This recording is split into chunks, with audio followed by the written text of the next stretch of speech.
Oh my God. Wee.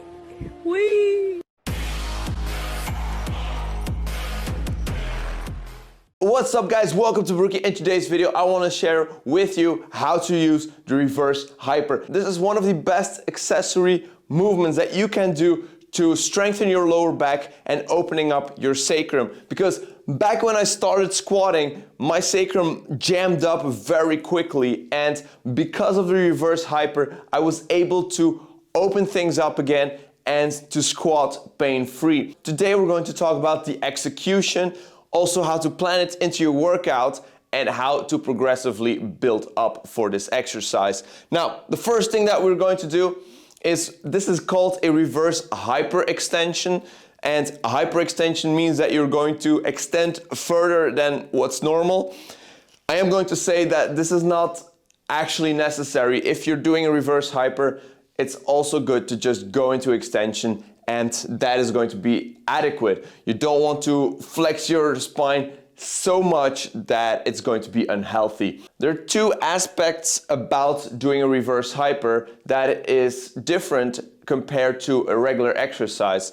The thing is, if you go down, you have a very nice stretch in the lower back and the sacrum area, and you really want to accentuate that. If you just go and swing your legs, you're not going to get that, but you really need to tuck your butt under the reverse hyper to get a real nice stretch, and you're going to feel your sacrum opening up. But at the same time, when you go up, you want to activate your lower back and your glutes. So you'll learn how to use your lower back and your glutes at the same time. So these are the two aspects. As it comes to going up, what I typically like to do is I like to fire up my glutes first, and then typically the lower back is just going to follow. And at that point, you're going to be far enough. You don't want to go up anymore, because that is going to be unnecessary movement and you're going to put unnecessary strain onto your lower back. One thing that you can do here is, if as you go down, you use a little bit of a momentum, you accelerate in the descent so that you can stretch out a little bit further. So how do we progressively get better at this? Well, I like to go very high in repetitions, and the reason being is that it's your lower back. It's something that needs to be strong but also needs a high endurance, so that's why I typically go for 20 to 30 repetitions on the reverse hyper.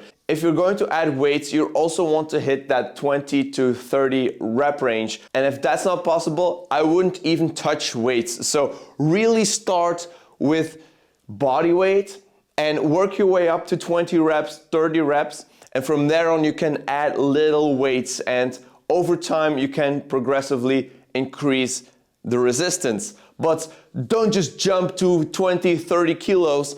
Go ham on it for 5 reps, then burn your lower back out and then be done with it. No, you really want to take this slow, make sure that you build up the capacity with your lower back, and then you can add some weights and progress in that. As I said, this is very taxing on the lower back. Your lower back is going to be fatigued, so that's why I think it's very important to not do this exercise at the start of your workout. This is one of the exercises you should do at the end of your workout, for the reason being that your lower back will be so fatigued that it's not going to be able to help you in lifts like a squat or a deadlift. I had this once. I was supersetting kettlebell swings with reverse hypers, and that was the worst decision ever, because when I went from reverse hypers to kettlebell swings, I felt that I couldn't really have any protection in my lower back. I really felt that I was going to hurt my lower back if I continued doing kettlebell swings, or at least do this after the exercises that are lower back taxing, and then you'll be good to go. So yeah, this is a very, very awesome accessory exercise, and if you have access to a reverse hyper, or if you can make one your own, you're going to have such a good relief in your lower back and such a strength in your lower back, because I can tell you, after 5 sets of doing this, you're going to have a lower back pump that's absolutely crazy. Thank you so much for watching, guys. I hope you liked this video. I hope you got something out of it. I hope you now are going to do more of this exercise, because I think it's a very awesome and so necessary in today's day and age, where we sit so much and that sacrum, that lower back just jams up even from day-to-day life. So use your reverse hyper to open things up again, and you're going to be so good. So I guess I'll be seeing you all in the next video. Peace!